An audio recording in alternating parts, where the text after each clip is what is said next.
Hello, Alex here, ready to bring another week's worth of York Lions scores and updates. Matt won't be with us this week, but I'm sure he'll find a way back into the building someday. It was a successful week in Lions sports, and we'll start off with the women's rugby team, who took down the undefeated Brock Badgers in a quarterfinal matchup by a score of 34-24 on Friday, October 6th. Just to put things into perspective, this was a Badgers team that outscored their opponents by a total of 352-24 in the regular season. Despite the daunting task, this did not seem to frighten the Brave Lions, as both teams traded blows in the first half to bring the score to 12-12 at the break. It was after the half where the Lions started to break away, scoring 4 unanswered tries to secure the victory. 2 of these tries are courtesy of Cheyenne Ledgerton, who was an absolute beast in the game. The Lions now look to face off against the defending champion Guelph Griffins in a semi-final matchup on Saturday in Guelph. Good luck, Lions. Next up are the men's and women's soccer teams, who both had a couple of matchups this weekend against McMaster and Brock. Of the 4 games played between the two teams, all 4 were absolutely dominated by the Lions, who managed to pull out 4 wins this weekend. In Hamilton, the men managed to record a clean sheet against McMaster while also scoring 3 goals in the process, courtesy of midfielders Christian Cavallini and Eddie Lay in the first 22 minutes of the match, and then Dylan Carrerio to end off the match on a penalty kick. With the win, goaltender Quillen Roberts picked up his first career clean sheet. Congrats, Quillen. Coincidentally, their next match, 2 days later against the Brock Badgers, had the exact same result, resulting in another 3-0 final. Once again, solid defense and reliable goaltending resulted in York's 7th clean sheet of the season. The goals scored were courtesy of Milan Beater in the 19th minute of play, Christian Cavallini in the 80th minute of play, and Joey Chiquilo in the 90th minute. Christian's goal brings him to second in the OUA in scoring with 11 goals, trailing the first 2 place leaders by only 2 goals. With the win, goaltender Quillen Roberts picked up his 2nd career clean sheet. Now you're getting greedy, eh, Quillen?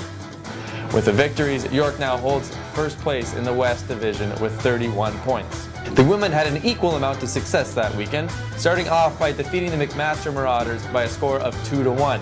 York came out of the gate on a high note, scoring in the 5th minute courtesy of midfielder Farkunda Mataj. With another goal in the 61st minute courtesy of midfielder Kendra Saxon, the Marauders were too little too late when they managed to score in the 81st minute, giving York the victory. The second game saw even more success, resulting in yet another 3-0 victory for the Lions. Once again, the Lions started off the game incredibly well, scoring in the 13th minute courtesy of Ashley Nader. Tacking on a second goal in the 75th minute via Kendra Saxon and another goal in the 86th minute courtesy of Nader for her 2nd goal of the match, the Lions pulled away with one of their best performances of the season.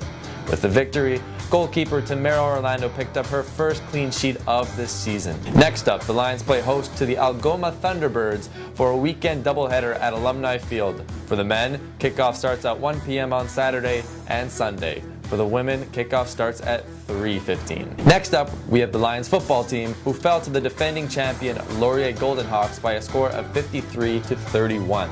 Despite the offensive effort by the Lions, Laurier's passing game was too much to handle, as the Lions allowed Golden Hawk quarterback Michael Knievel to pass for 431 yards and 5 touchdowns.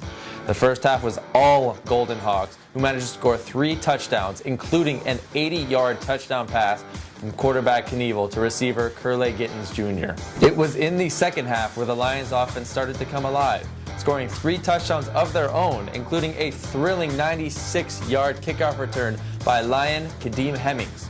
Lion quarterback Brent Hunchak also threw for 2 touchdowns in the half, but it was not enough, as the Golden Hawks would overwhelm the Lion defense in the 4th quarter, scoring 2 touchdowns of their own. The bright spot for the match can be found with wide receiver Colton Hunchak, who made his season debut coming back from an injury sustained in the preseason. Colton received 170 passing yards and 2 touchdowns on the day. Next week, the Lions look to bounce back from the tough loss when they travel to Kingston to face off against the Queens Gales this Saturday. Kickoff is at 1 p.m. Good luck, Lions. Finally, now it's time for our picks for Performers of the Week. This week, we gave it to 2 athletes for their incredible performances. The first goes to goaltender Quillen Roberts, who recorded 2 clean sheets this week against the McMaster and Brock. The second goes to Cheyenne Ledgerton, who scored 2 tries in her quarterfinal performance against Brock. And that's it for this week, everybody. Make sure to tune in next week for more Lions scores and updates.